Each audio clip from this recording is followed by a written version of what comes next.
Próxima preferência, então, da sessão de hoje é da relatoria do Dr. Hamilton, o processo número 2666.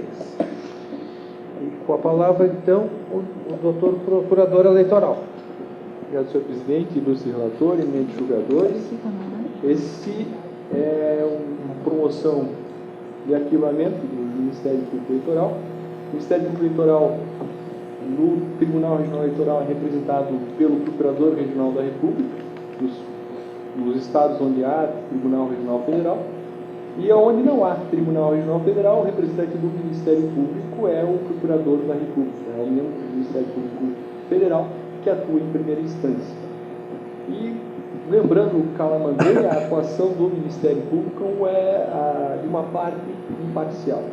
Então, nós não temos compromisso com uma causa, nós temos compromisso essencialmente com a justiça de acordo com a nossa convicção. Nesse caso, é um expediente instaurado pela Promotoria Eleitoral de São Gabriel, em que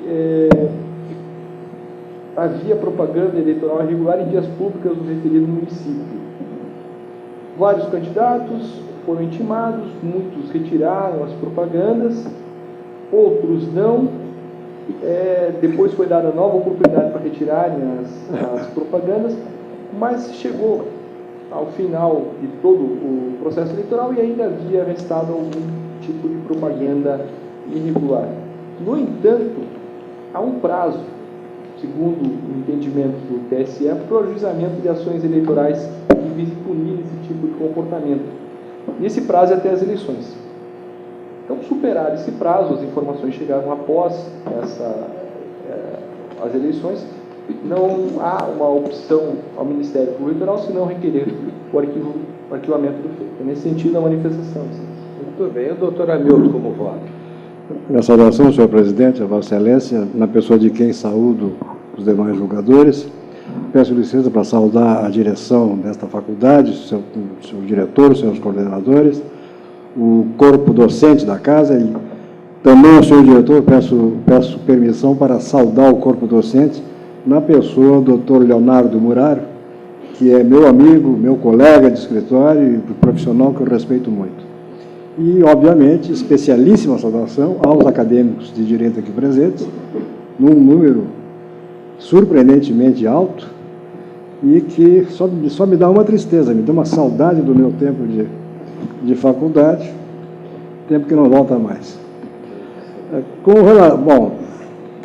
Com relação ao processo, o relatório foi praticamente já exposto pelo senhor procurador eleitoral, mas, em todo caso, já que o voto é curto, porque a matéria é simples, não sei se por ser o mais didático possível para que os alunos compreendam, quer dizer, se trata de propagandas eleitorais supostamente irregulares e que levou a promotoria de São Gabriel a instaurar esse expediente. Essa propaganda era feita por cavaletes e placas colocadas em vias públicas naquele município, o que contrariava as determinações contidas na ata número 1 de 2014, a ata de uma reunião do juiz eleitoral da comarca com os representantes de todos os partidos políticos, em que ficaram acertadas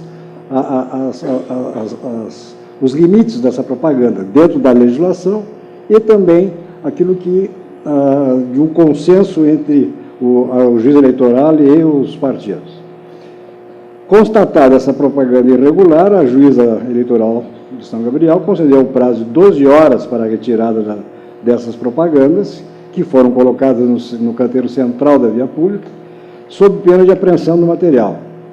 Notificado, somente o Partido Progressista e o candidato Décio Luiz Franzen informaram já haver tomado as providências cabíveis, deixando de se manifestar os demais representados. A promotora eleitoral, então, determinou nova verificação em loco, constatando que ainda havia propaganda em local proibido. Entretanto, tão logo emitida a advertência aos cabos eleitorais, o referido material foi retirado. Vislumbrando a eventual infração eleitoral, a promotora requereu ao juízo competente a remessa desse expediente à Procuradoria Regional Eleitoral para análise das sanções cabíveis. Nessa instância, o Procurador Regional Eleitoral requereu o arquivamento, como ele mesmo expôs há pouco. Todavia, então, esse processo, como já transcorreu o pleito eleitoral, esgotou-se o prazo para ajustamento da representação por suposta propaganda irregular, como bem apontado pelo senhor Procurador Eleitoral. E a esse propósito, no voto, eu transcrevo duas emendas de decisões, uma do nosso Tribunal Regional Eleitoral, de relatoria do desembargador Mauro Aurélio dos Santos Caminha, e uma emenda de um acórdão do Tribunal Superior Eleitoral, cujo relator é o ministro Joaquim Barbosa, que lê apenas uma frase dessa emenda que bem explica: ajuizamento há mais de um mês após a eleição, ausência de interesse de agir. Por essas razões, então, senhor presidente, meu voto é pelo acolhimento do pedido ministerial para o arquivamento do feito. Muito bem. Alguma divergência quanto a essa matéria? Então, para fins de tiro, a unanimidade determinaram o arquivamento do feito. Próximo à preferência é um processo da autoria da desembargadora Maria de Fátima, e é o processo número 158.863. Com a palavra, então, o doutor Procurador Eleitoral. Senhor presidente... Sim. Não, é que... bom, muito bem. É um pedido de... adiamento. Por isso é que, como não... Se eventualmente o processo for para ser julgamento, que aqui há uma questão de ordem em que será ou não, a discussão primeira, será ou não retirado de pauta. Por isso que, se houver, digamos, se o tribunal entender que se vai examinar a matéria de fundo, aí Vossa Excelência vai ser ouvido. Então, com a palavra a desembargadora Maria de Fátima. Cumprimentando Vossa Excelência, servidores, advogados, e especialmente os professores e alunos da Faculdade de Osório. Eu estava trazendo aqui para essa sessão um processo que trata da prestação de contas apresentada por um candidato ao cargo de deputado federal pelo Partido Ecológico Nacional, o senhor Carlos Otávio Schneider. E é muito interessante tratar de prestação de contas, porque, segundo a Lei 9.504, que é a nossa lei das eleições, há uma disciplina de arrecadação e aplicação dos recursos nas campanhas eleitorais, onde dispõe quais as despesas que podem ser realizadas e sob a responsabilidade dos partidos e dos candidatos, e que devem ser financiadas na forma da lei. Fixa limites de gastos, que, se ultrapassados, geram incidência de multas. Os partidos têm que constituir comitês financeiros para arrecadação de recursos, e os candidatos fazem a administração financeira de suas campanhas usando recursos ou repassados pelo comitê financeiro do partido, verbas que podem ser inclusive do fundo partidário, ou de recursos próprios, ou de doações que podem ser de pessoas físicas ou pessoas jurídicas.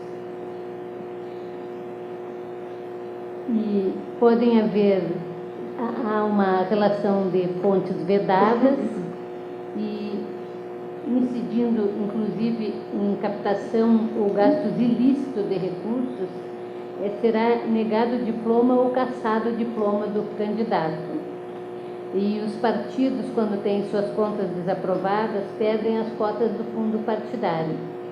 Mas ocorre que após a análise técnica das peças entregues pelo candidato, a Secretaria de Controle Interno e Auditoria do TRE emitiu um parecer conclusivo pela desaprovação das contas, e foram os autos com vista à Procuradoria Regional Eleitoral, que opinou pela desaprovação das contas. Mas eu estou trazendo como questão de ordem para ser decidida aqui pelo tribunal, porque o candidato, por via de petição protocolada em 17/3/2015, requeriu a retirada do processo da pauta da presente sessão de julgamento, assim como a juntada de documentos aos autos e abertura de nova vista ao Ministério Público. A documentação apresentada pelo candidato inclui recibos eleitorais, notas fiscais, contrato de comodato, documento comprobatório de propriedade de veículo, identificação funcional de profissional habilitado em contabilidade, contrato de abertura e termo de encerramento de conta corrente, extratos e comprovantes de depósitos bancários, quer dizer, quase todos os documentos que ele não havia juntado e por isso as contas estavam sendo desaprovadas. E, em princípio, esses documentos parecem atender aos apontamentos feitos pelo parecer técnico conclusivo do TRE, que incluem a ausência de apresentação de recibos eleitorais relativos à arrecadação de recursos financeiros estimáveis em dinheiro, falta de documentação fiscal de despesas e de comprovação de que as doações recebidas constituíam produto do próprio serviço, etc. Logo, embora essa documentação tenha sido apresentada a destempo, o seu exame pode eventualmente conduzir a um juízo de menor gravidade ou mesmo afastar as falhas contábeis apontadas, sendo importante ressaltar que o processo de prestação de contas tem como finalidade precípua aferir a lisura e a transparência da arrecadação e da destinação dos recursos empregados no financiamento da campanha eleitoral, nele prevalecendo a busca da verdade real e a proteção do interesse público. Então, assim, apesar dessa irregularidade, eu entendo que não há prejuízo à tramitação do feito, circunstância que se soma ao interesse público para justificar a superação dessa intempestividade. Estou acolhendo o pedido de retirada de pauta. Refiro, por fim, que se trata de prestação de contas de candidato não eleito no ano de 2014.